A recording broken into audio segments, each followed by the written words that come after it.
Okay, guys, so they just stepped this one up for us a little bit. So let's look over here. So we have rad 20 over 45.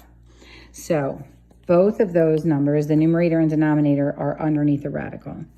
Now, before when I showed you rad 8 over rad 4, I said you should try and simplify it if you can. When it was one giant radical, you could actually do the division and you would have had rad 2. And that was the fastest way to get to that value, right?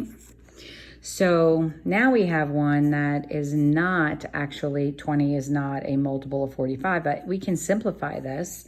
So how many times is 5 a factor of 20? And you would say 4.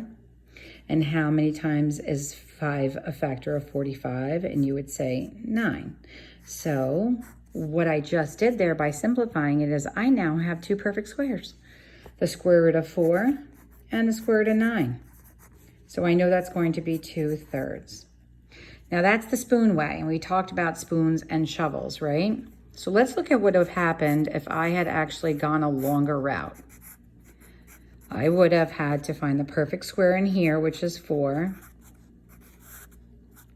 I would have had to find the factor that's a perfect square in here, which is 9.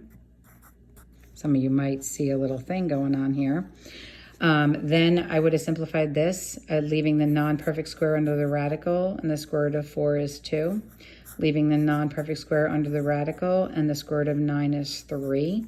And rad 5 divided by rad 5 is 1, and you'll be left with 2/3. So it's really spoon versus shovel. This could be done mentally. So really you can go from this straight to here. If you feel confident, all right? So let's go ahead and put that in and see what is next they're gonna give us. And then you guys will start to work on these a bit on your own. And this will be thirds.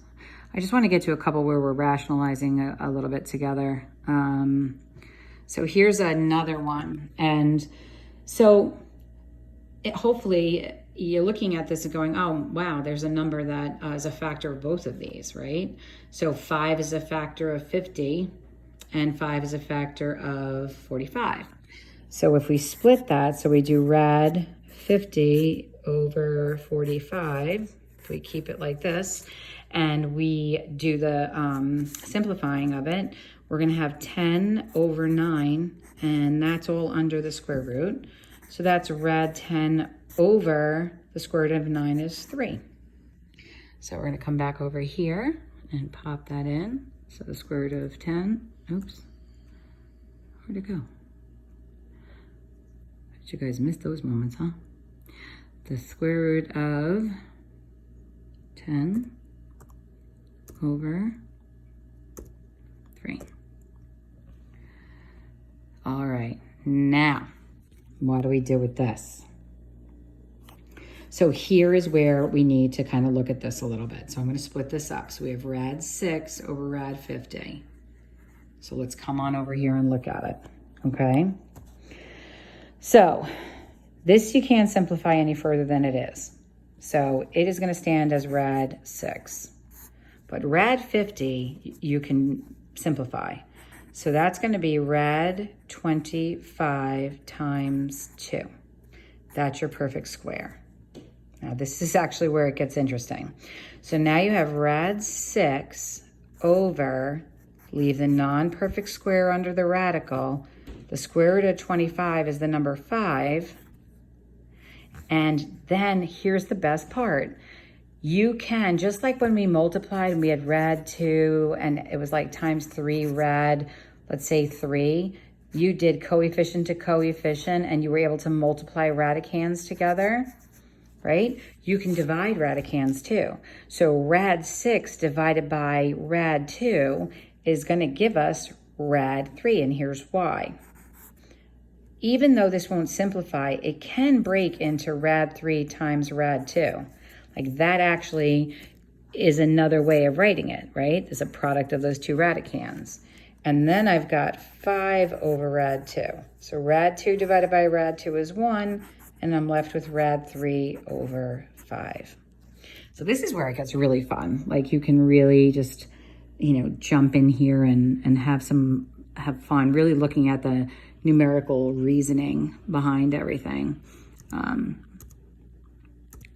And I miss seeing your faces when those little light bulbs go on, but let's see what they're giving us now. Okay, so this is when you'll have to rationalize. This will probably be like one of the last few that we do together. And then you can always hit me up on email or on Skype, and I'll try and like walk you through some pieces a little bit more.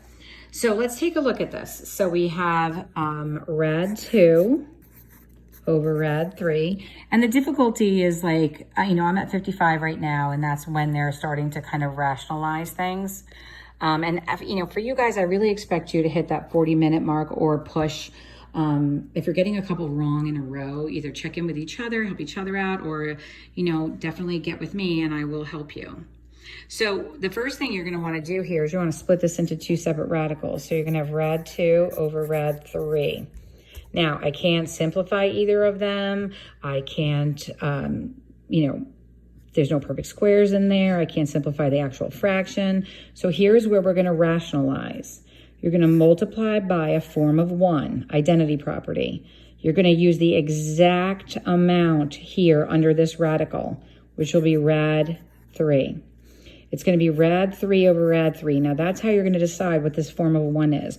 Whatever's under this radical is what this has to be, okay? Because squaring it is going to make it so that you can have the radicand stand alone.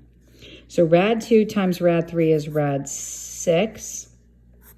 Rad 3 times rad 3 is rad 3 squared. So the squaring and the square root undo each other, and you're left with 3. Now, so you might be thinking to yourself, oh, well, 6 is divided by 3.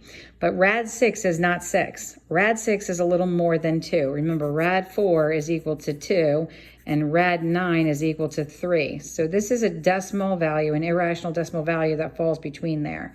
You can only simplify radicands, which are numbers under the radicals, or coefficients, which are numbers outside of the radicals. So I'm going to stick with you for a little bit longer. I mean, if you're feeling confident, you can certainly stop here and get started on your own. And then if you get in a bad way or you're feeling a little frustrated, then you can come back and watch the video a little bit more. Tab, tab, tab. And this would be a 3. Okay, let's see what they're giving us now. Oh, this one's easy.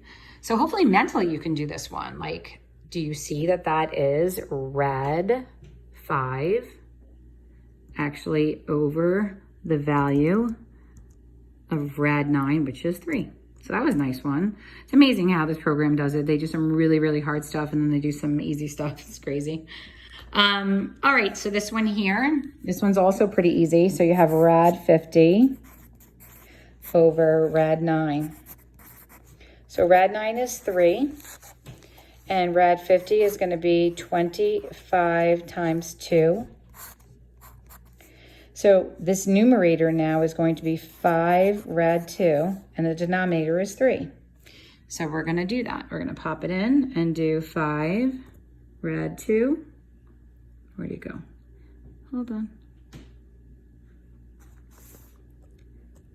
5 rad 2, and that's going to go to 3. All right, so I will keep pushing on this and see, I'll do this last one here. Remember,